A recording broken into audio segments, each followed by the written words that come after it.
Bueno, señoras y señores, primero quisiera agradecerles de su presencia y decirles que para nosotros es un gran gusto de estar aquí en la ciudad de Ica con una parte de los responsables del Instituto ICAI, José Casafranca Montes, Eduard Valence-Velarfil, que está aquí, para cambiar del asunto de las momias tridáctilas de Nazca. Tengo que meterme en la computadora porque no he tenido el tiempo de armar un PowerPoint, así que para manejar y mostrarle unos documentos, foto y video, prefiero meterme aquí en la computadora.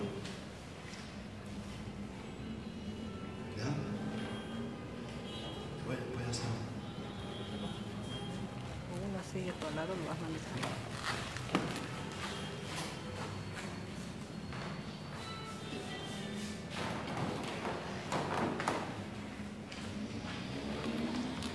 Entonces, no voy a volver sobre las circunstancias de este hallazgo, porque supongo que casi todo el mundo que está presente aquí ya conocen los hechos. Bien, ok.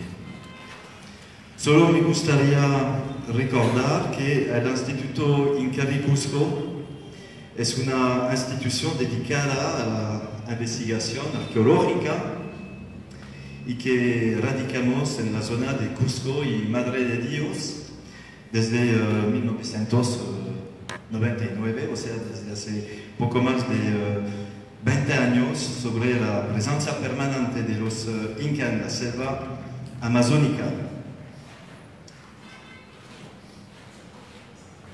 peruana. Trabajamos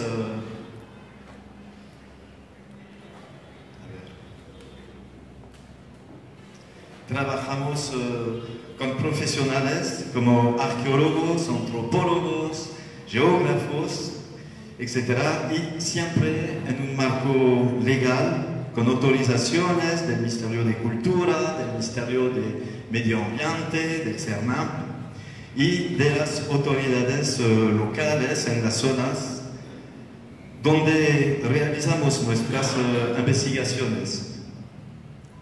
Aquí le presento uno de los numerosos sitios arqueológicos que tuvimos el privilegio de encontrar en los valles de Lacoyavero, al norte de Cusco, en los valles de Cusirini, de Chuchusmayo, más de 30 sitios. Eso para decir, como introducción, que no tenemos nada que ver con la ufología. Solo en el Instituto Incavi hacemos investigaciones arqueológicas y nada más.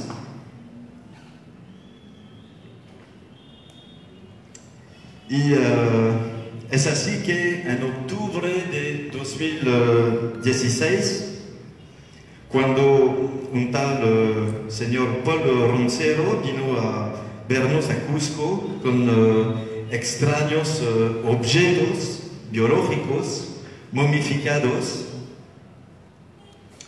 que... Perdón.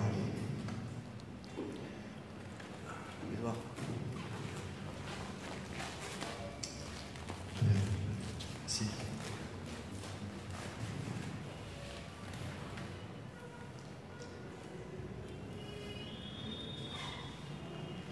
No, además, hay un video, no pasa los videos. Bueno, es así que en octubre de 2016, cuando un tal Paul Roncero vino a vernos a Cusco con extraños objetos biológicos momificados y con una historia increíble que hemos tratado de investigar este caso de las momias de Nazca, entre comillas, utilizando el protocolo de la arqueología moderna. Hoy día, después de casi 3 años de investigación, vamos a ver lo que sabemos con respecto a estas momias. Sabemos que se trata de un asunto muy controversial.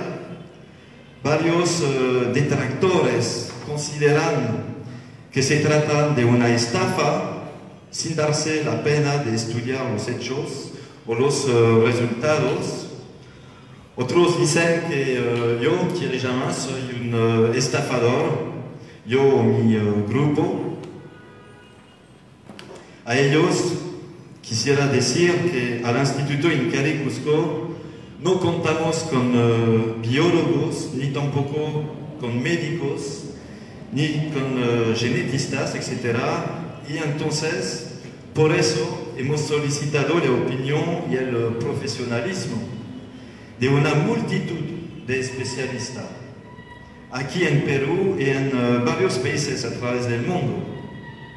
Queríamos saber si se trataba de un fraude o de un asunto auténtico. Las conclusiones han sido formuladas no por Thierry Jamin, no por Eduard Valenzuela Gil, no por José Casafranca del Instituto Incavi, sino por estos especialistas.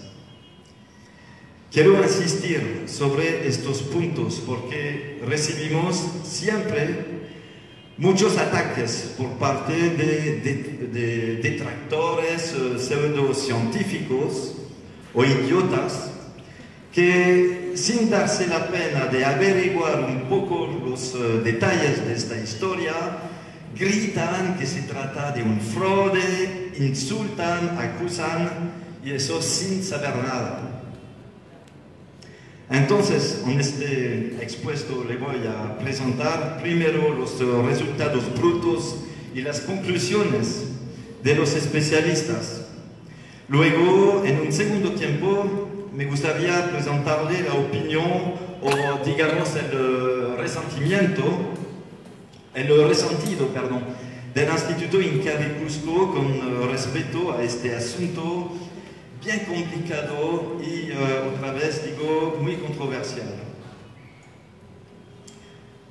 Bueno, como usted lo sabe, hemos organizado el último 18 de noviembre de 2018, 19 de noviembre de 2018 con el señor congresista Armando Villanueva Mercado, una mesa de trabajo y una conferencia de prensa en el Congreso de la República del Perú para presentar los últimos resultados de los análisis realizados durante estos últimos años por el Instituto INCARI Cusco, en colaboración con el periodista mexicano Jaime Maussan de la empresa de producción audiovisual Tercer Milenio y con el canal de televisión privado de Estados Unidos, Gaia.com. En esta ocasión quisiera también nombrar el periodista limeño Joyce Montilla, que ha seguido con mucho profesionalismo todo este asunto de las momias tridactilas de Nazca desde el mes de abril de 2017 y hasta hoy día. El Instituto INCARI Cusco, desde que decidió de investigar este caso, tenía dos objetivos. Primero, difundir la información para que nadie pueda ocultarla. A partir del momento que hemos considerado que este caso nos parecía serio, hemos hecho todo para difundirlo. Y es así que hemos aceptado de trabajar a partir de abril de 2017 con Jaime Maussan, Joyce Montilla y con los amigos de Gaia.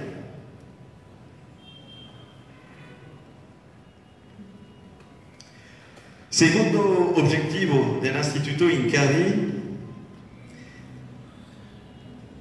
era investigar el caso y determinar si estas momias eran auténticas o falso en el marco de una estafa moderna. Sabemos que la zona de Nazca Palpa constituye una de las zonas del mundo más importantes en términos de tráfico de objetos prehispánicos. Y había una posibilidad que sea el caso. En este sentido, el Instituto INCARI Cusco había mandado una carta al Ministerio de Cultura de la época a principios del mes de enero de 2017 para llamar la atención de las autoridades sobre la posibilidad de huaquerías en la zona de Nazca. Poco después también habíamos mandado una carta al presidente de la República, el señor Pedro Pablo Kuczynski. Pero también nos habíamos dicho que si había solo una posibilidad por 1 millón que todo sea real, entonces valía la pena de investigar, visto las implicaciones múltiples y a todos niveles que podía generar este tipo de descubrimiento.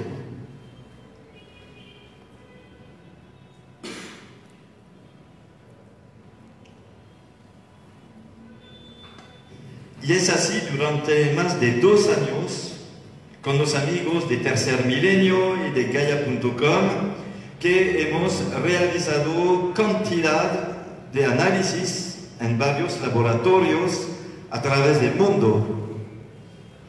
Y el 19 de noviembre de 2018 hemos presentado los resultados increíbles que se han difundido. Con esta presentación, el Instituto INCARI Cusco ha cumplido con sus 2 objetivos. Hemos dado la palabra a los científicos, los cuales han sacado sus propias conclusiones.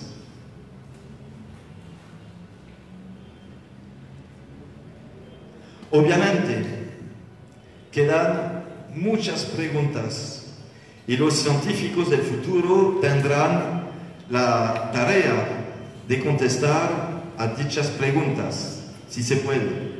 En todo caso, con los resultados publicados a fines del año pasado, el Instituto Incarí Cusco decidió de alejarse un poco de este caso para volver a nuestras investigaciones iniciales en la selva amazónica.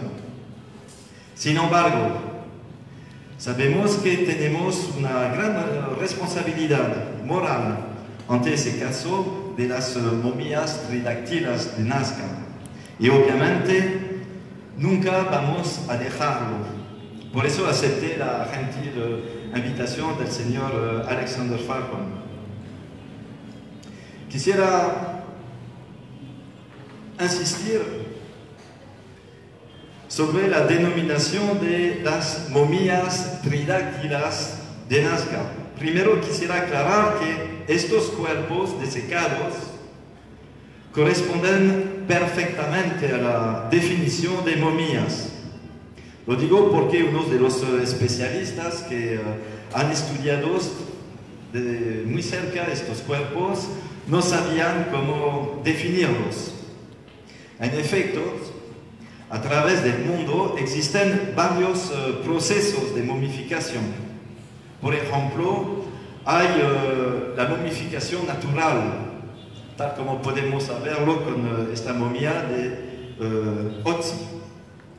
Es así que encontramos en el desierto de Egipto o de Nazca cuerpos humanos o animales que han sido momificados solo por la acción combinada del sol, del viento, de la arena y del tiempo. A veces, en este caso, con el hielo. Los cuerpos se han deshidratado y desecado de forma natural y se han conservado con todos sus órganos. Estos cuerpos sí también son momias. Luego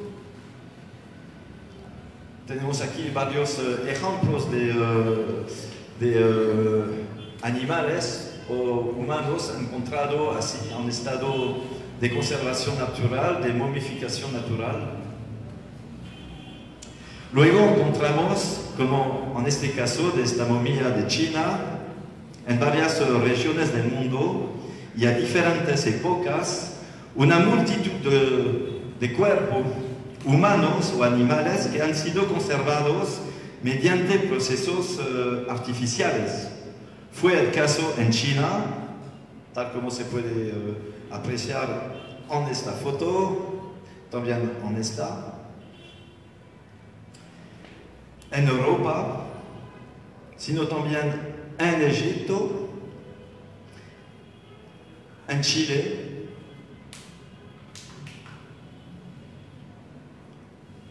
aquí nos quedamos en Egipto, en Chile con los chinchorros, o acá en Perú, seguimos con los chinchorros,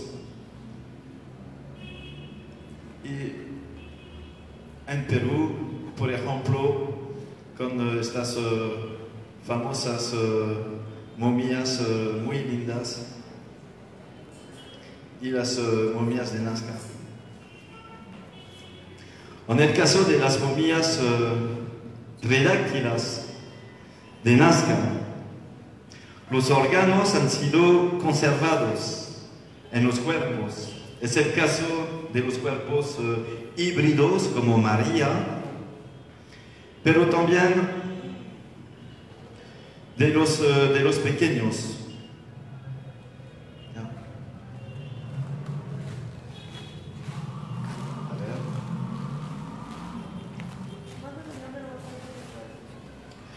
En ambos casos, entonces, podemos hablar de momias, si consideramos, obviamente, que estos cuerpos son auténticos.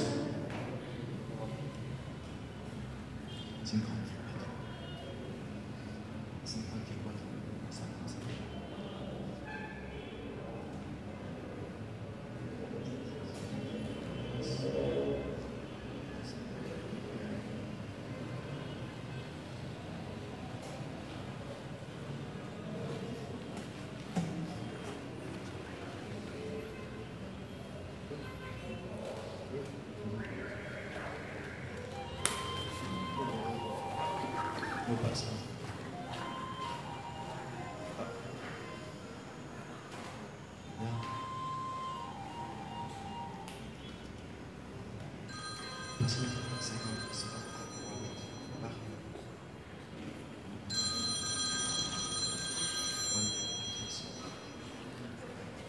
En el caso de Guaguita,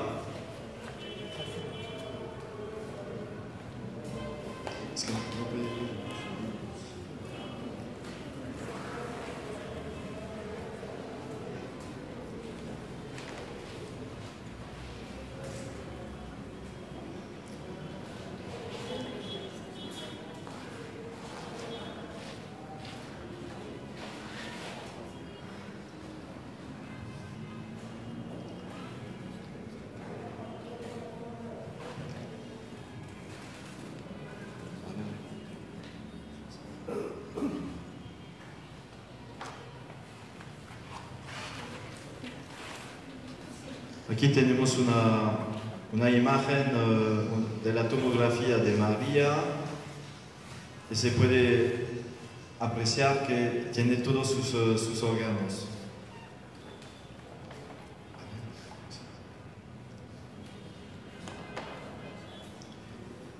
Bueno, ok. Así. Ya. Es que-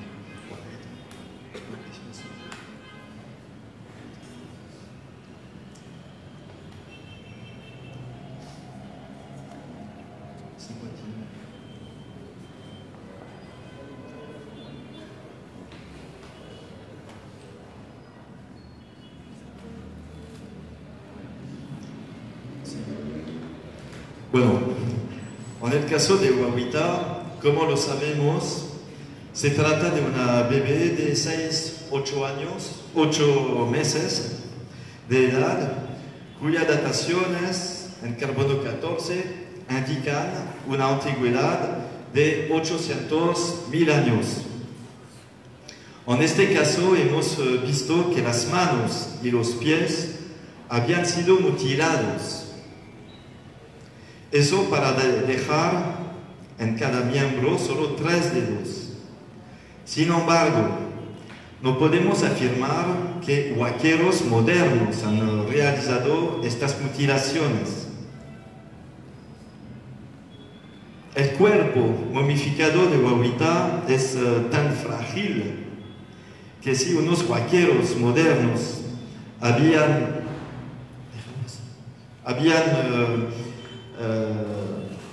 tratado de cortar partes orgánicas de esta pequeña momia, todo se habría destrozado.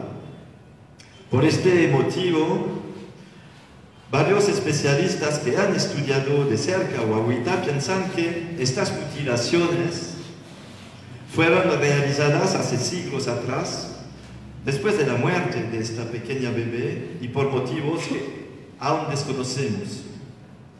Sin embargo, el misterio de Guaguita sigue. Tiene un volumen craneal 19% superior al volumen craneal de un bebé Homo sapiens de su edad. Y los análisis ADN realizados en la Universidad de San Petersburgo, en Rusia, han encontrado solo un 25.60% de ADN en común con el Homo sapiens. Así que sigue el misterio de Guaguita y espero que, que otros equipos de investigación pronto podrán investigar más allá de estas investigaciones. Ahora con respecto a María. Bueno, aquí podemos ver las mutilaciones que han realizado sobre el cuerpo de Guaguita. Solo tiene 3 dedos, pero se nota que tenía 5 metacarpios. Así que para nosotros no cabe duda que esta pequeña momia no es genuina, fue mutilada.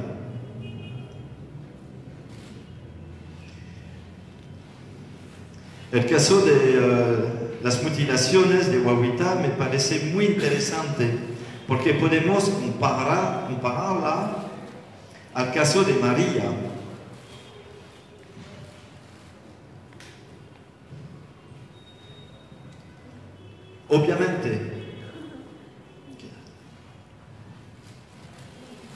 Obviamente no voy a volver a presentar los resultados magníficos realizados en noviembre por el doctor Raimundo Salas Alfaro o por el doctor Jesús Salce con respecto a María.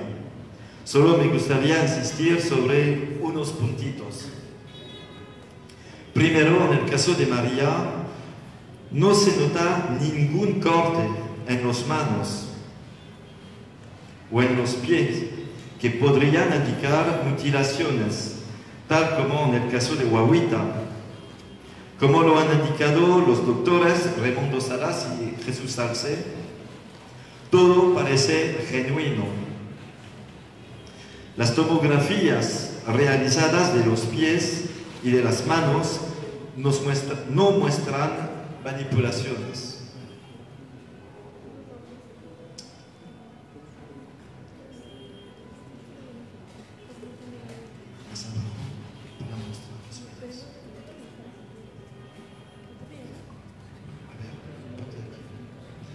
Además existen las huellas digitales sobre los dedos, por lo menos de los pies. Y estas huellas, cuyas líneas aparecen como paralelas y horizontales, no corresponden a huellas de tipo Homo sapiens, cuyas marcas son de formas en espirales. Entonces, ¿cómo huaqueros habrían podido realizar estas huellas? Es imposible. Si observamos de más cerca el talón de los pies de María, a ver,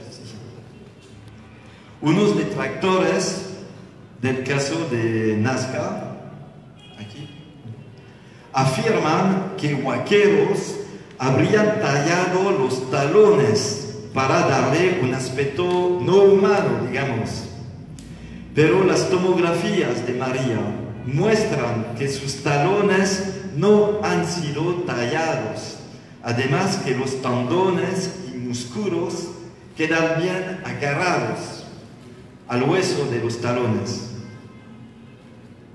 Y es muy posible que María no tenía una manera de caminar tal como la nuestra, utilizando primero los talones para moverse. Quizás utilizaba más sus dedos para caminar.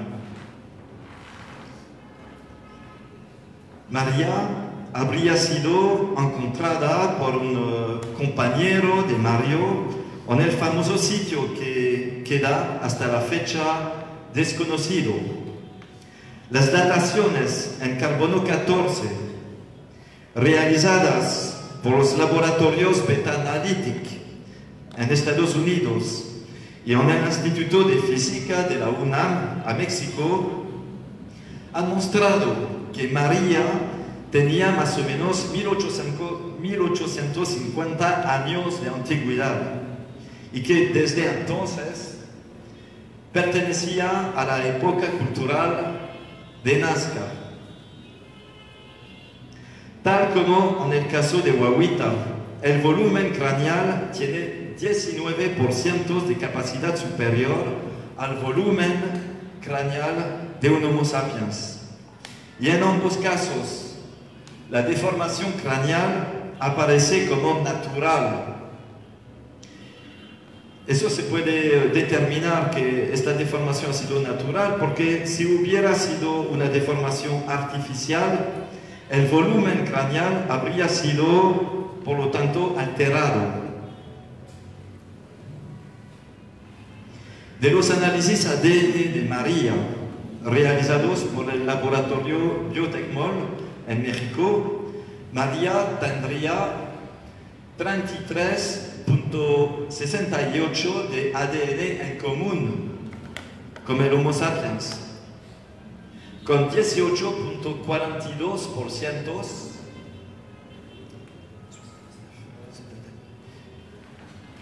18.42% de contaminación bacteriana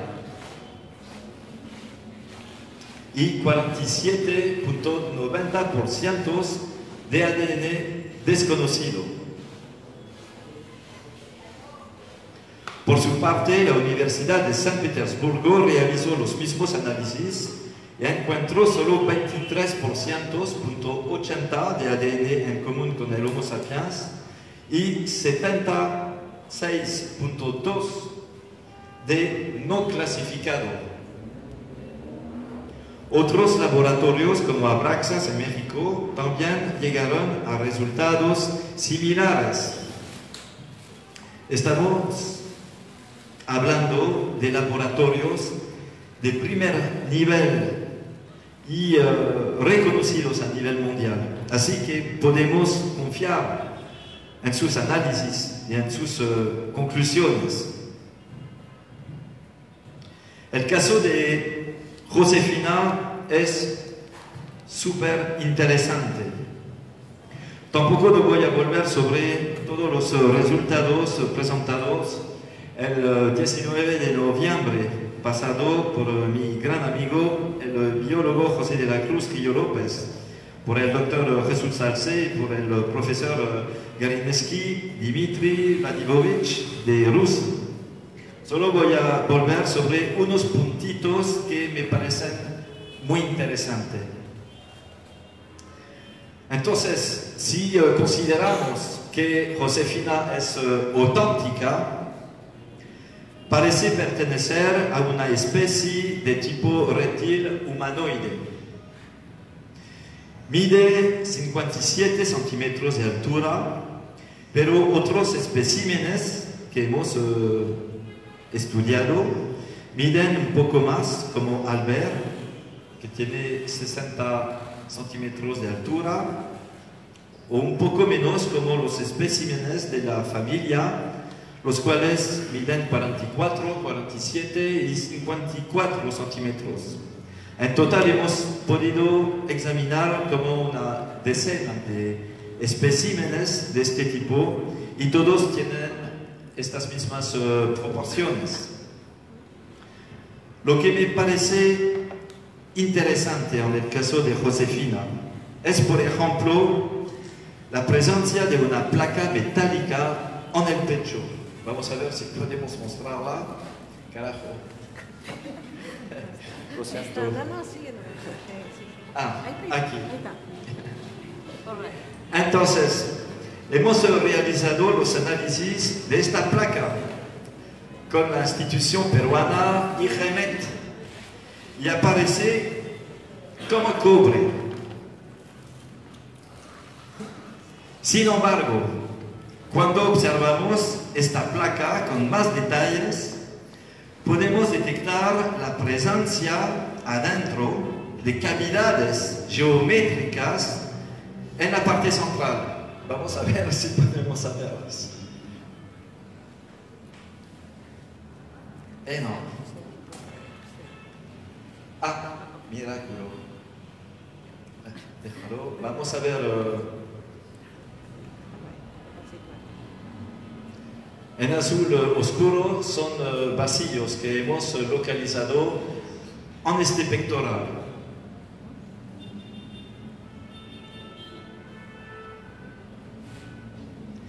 Y otra parte parece penetrar en el pecho mismo de Josefina.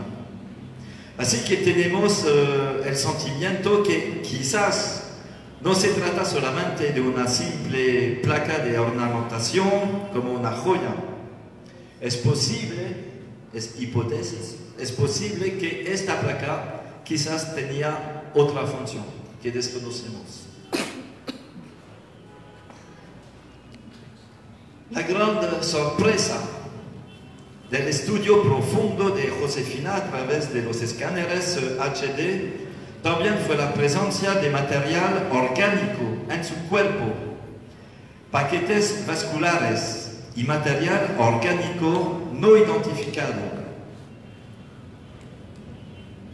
Lo más sorprendente fue cuando mi equipo en abril de 2017, con presencia del grupo de Tercer Milenio y Gaia, descubrimos la presencia de 3 objetos.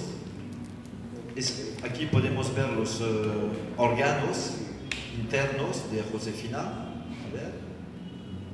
Ya. Presencia, ¿verdad?, de 3 objetos ovalos en el abdomen de Josefina.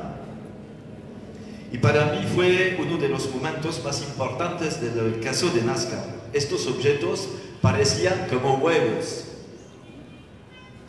En 2018, estudios más completos realizados por un equipo de Rusia y por el biólogo José de la Cruz permitieron de descubrir como un cuarto huevo en formación en un oviducto.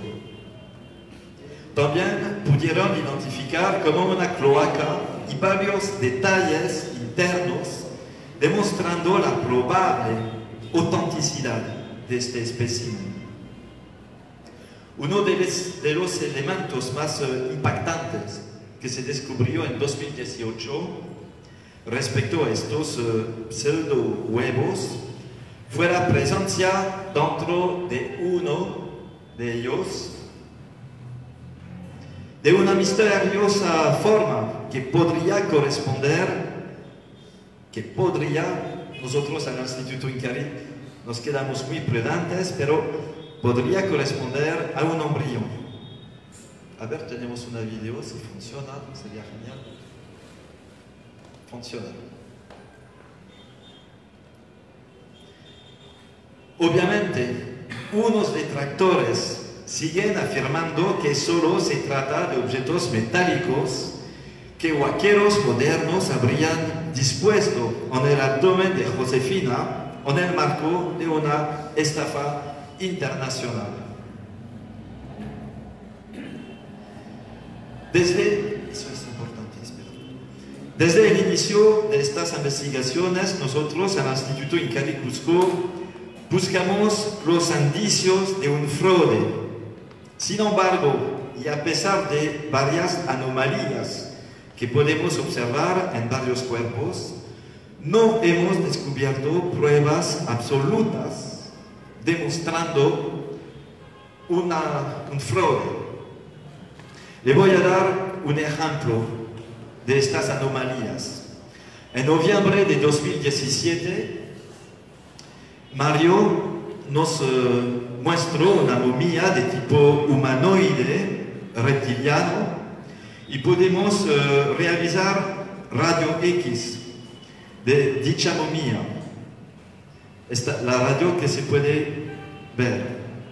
Al toque, hemos observado una anomalía en la pierna derecha. Obviamente hay un problema en el hueso. Se ve que este hueso ha sido roto, ¿sí? Y lo han arreglado de manera muy grosera. Esta anomalía era tan visible que no creo que vaqueros modernos lo habrían hecho ellos mismos, sabiendo que íbamos a realizar al toque análisis. Es muy probable que habrían puesto hueso completo para no generar dudas sobre la autenticidad de las momias de Nazca. Por este motivo, la hipótesis que tenemos es que los antiguos peruanos, los mismos que realizaron estas momificaciones, a veces tocaron los cuerpos y arreglaron unos de estos cuerpos para que sean más presentables, vamos a decir. Estas técnicas se practican hoy en día con nosotros, con los muertos modernos, para que sean más presentables, más bonitos para las familias. Vemos ahora el caso también muy interesante de Victoria. Se trata de un espécimen de tipo reptil humanoide que Mario habría encontrado en una hornacina del famoso sitio. Este espécimen se encontraba en una posición sentada, pero no tenía cabeza. No me recuerdo si Mario lo encontró así o si perdió su cabeza después. Lo interesante es que con esta posición se puede ver funcionar las articulaciones del cuerpo. En 2017 y 2018, varios laboratorios realizaron la datación carbono 14 de Vitoria y sus análisis ADN. Estos análisis fueron muy importantes. En un primer tiempo se realizó el análisis de una muestra de una vértebra del cuello y de un pedacito de hueso de la cadera. A base de estas muestras, las dataciones en carbono 14 realizadas por el Instituto de Física de la UNAM de México revelaron una antigüedad ubicada alrededor del año 791 después de Cristo. Y los análisis ADN realizados por el Instituto Biotecmol de México demostraron que Vitoria solo tenía 36.27% de ADN en común con el Homo sapiens a nivel de la vértebra cervical y 29.12% de ADN en común a nivel del hueso de la cadera. Al mismo tiempo, el laboratorio mexicano Abraxas, con un laboratorio canadiense, realizó los mismos análisis. Este laboratorio determinó que Vitoria tenía solo, escuché, 14.29% de ADN en común con el Homo sapiens a nivel de la vértebra cervical y solo 15.25% de ADN en común con el Homo sapiens a nivel del hueso de la cadera. Estos resultados increíbles fueron verificados varias veces por dichos laboratorios y hasta la fecha de hoy ellos ratifican totalmente sus resultados. En un segundo tiempo, el Instituto Incaricusco realizó en el transcurso del año de 2018 varios análisis sobre Vitoria. Uno de los aspectos muy interesantes de este espécimen es la presencia de piel en su espalda. Es así que, gracias a mi amiga brasileña Marisa Chueri, que saludo, hemos podido realizar la datación carbono 14 de una muestra de esta piel. Los resultados, hemos recibido estos resultados el día mismo de la conferencia. Y también hemos realizado un estudio histológico completo de esta misma piel con el biólogo José de la Cruz. Los resultados de estos análisis son súper interesantes. Primero, de la datación al radiocarbono, carbono 14. Esta datación fue realizada por el Instituto de Física de la Universidad Federal Fluminense de Río de Janeiro y a Ankara, en Australia. Y la datación indica que esta misma piel indican el año 1040 después de Cristo, o sea, casi 1000 años. Para contestar a unos detractores, quisiera saber dónde vaqueros habrían podido encontrar una piel de serpientes o de lagarto, no sé qué, en el desierto de Nazca que tiene 1000 años. ¿Y cómo saber que tiene 1000 años? A pesar de una diferencia de más o menos 2 siglos con la datación de los huesos, esta última datación muestra que esta piel tiene entonces 1000 años. Eso significa que las dataciones tienen una coherencia.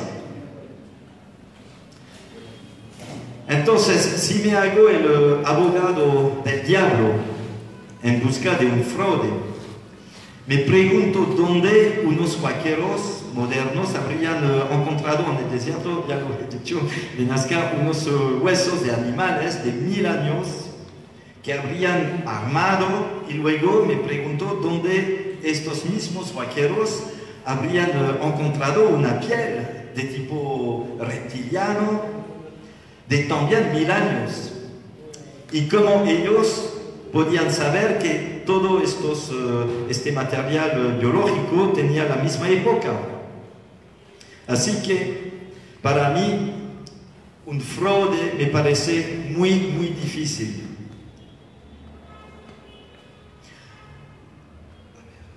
Ahora le voy a proponer de escuchar el biólogo José de la Cruz Río López sobre su análisis histológico que realizó en 2018 sobre Vitoria. Es el 101.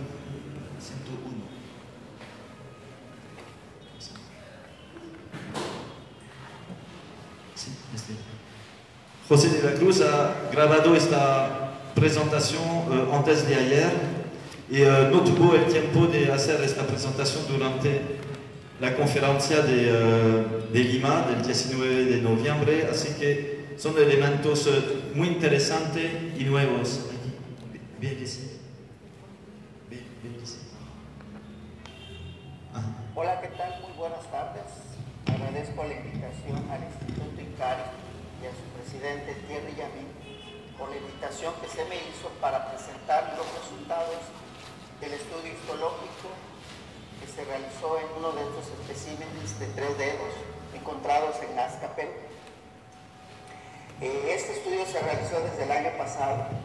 No tuvimos la oportunidad de presentarlo en el Congreso, dado el tiempo tan poco breve que se tuvo y mucha información que se dio. Sin embargo, pues aprovechamos esta oportunidad por invitación del Instituto INCARI para mostrar dichos resultados. Como ustedes sabrán, se han encontrado una serie de especímenes de las cuales tuve la oportunidad de poderlas ver, analizar in situ, ver cada una de ellas y determinar que era muy importante su análisis, su estudio, dada la importancia que mostraba tener estos cuerpos, de la cual pues una de esta investigación es precisamente el estudio histológico.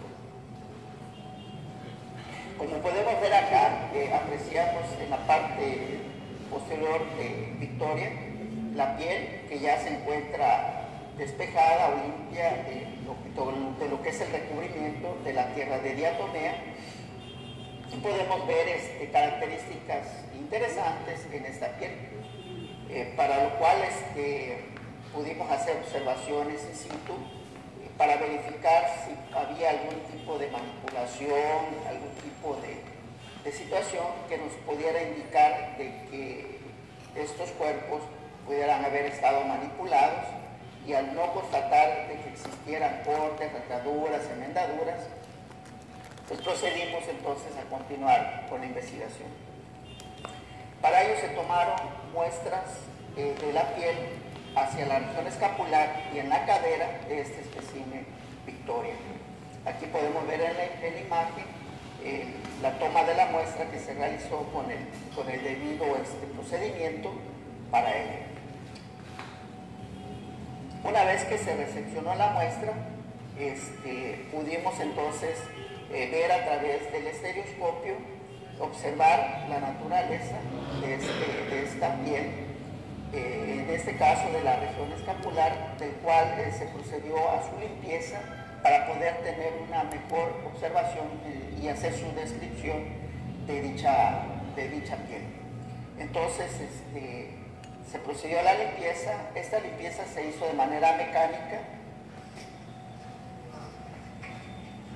Creo que podemos notar dos imágenes de ese fragmento de piel, en el cual la primera imagen nos muestra el recubrimiento de tierra de diatomea que tiene esta piel. Posteriormente lo que se realizó fue una limpieza.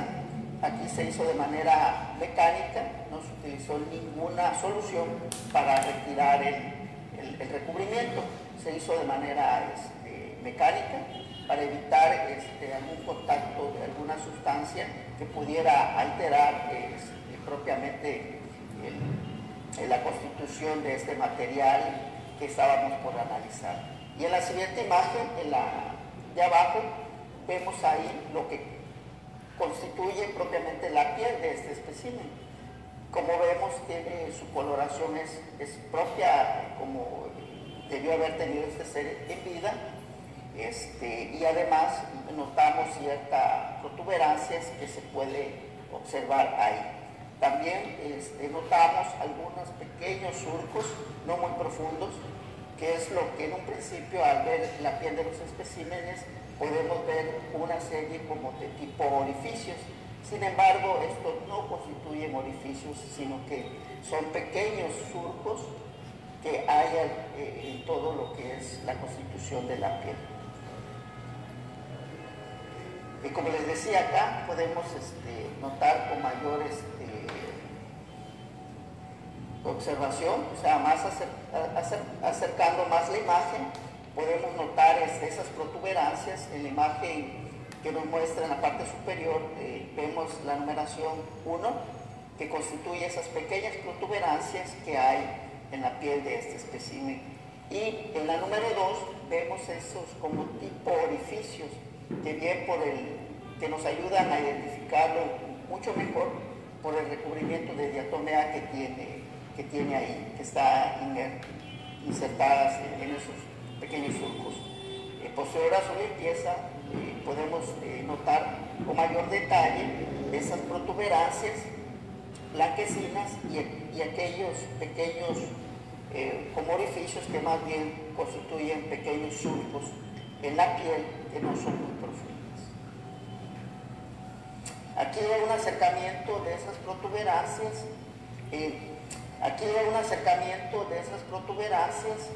Encontramos protuberancias solitarias, solas, y así como también algunas en pares unidas.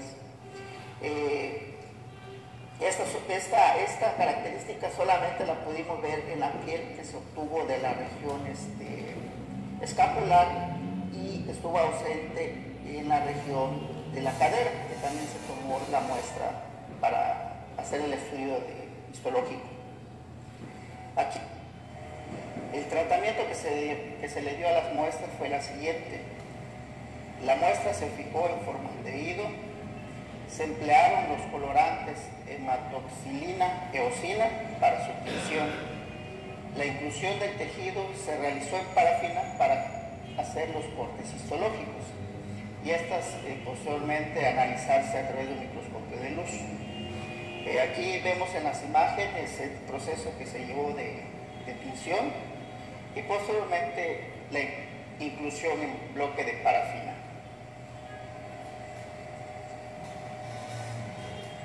En primera instancia, el corte histológico ya obtenido se observó a través del microscopio de luz, en el cual evidenciaba una ausencia de glándulas sudoríparas y mucosas. En esta fotografía vemos la tinción, que la podemos ver en un aumento de 10x. El dictamen del patólogo fue que esta consistía en un estrato córneo muy engrosado y queratinizado de la epidermis, algo es muy similar a las escamas de los reptiles. El grosor de esta capa de tejido o de piel fue de alrededor de 0.5 milímetros. Un equivalente a ello sería compararlo con el grosor del párpado de los ojos. La siguiente imagen corresponde al corte histológico que se obtuvo de la cadera, en el cual nuevamente se hace patente la presencia de queratina y la ausencia de protuberancias. También hay ausencia de glándulas y es de tipo acelular. Aquí podemos ver dos tonalidades, una en color naranja. Esta es propiamente la capa que protegía dicha piel y que era